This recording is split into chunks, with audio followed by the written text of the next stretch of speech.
నిజానికి పసిపిల్లలు మనకి స్ఫూర్తి. వాళ్ళు పడతారు, లేస్తారు, మళ్ళీ పడతారు, తడబడతారు, మెల్లగా నిలబడతారు, నడుస్తారు, పరిగెత్తుతారు.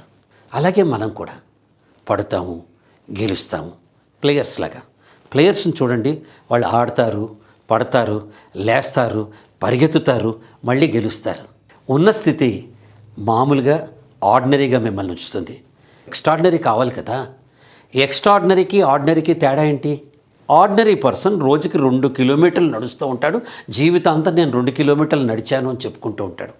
కానీ ఎక్స్ట్రాడినరీ పర్సన్ రోజుకి 2 కిలోమీటర్లు నడకతో మొదలుపెట్టి అలా అలా అలా గమ్యాన్ని పెంచుకుంటూ వెళ్తాడు.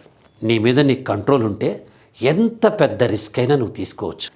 నీకు నువ్వు ఇచ్చుకునే గొప్ప బహుమతి ఏకాంతం. అక్కడ ప్రశాంతంగా ఆలోచించు. చిన్నపాటి రిస్క్ తీసుకోవటమే గ్యాప్ అయితే దూసుకెళ్ళి రిస్క్ తీసుకో.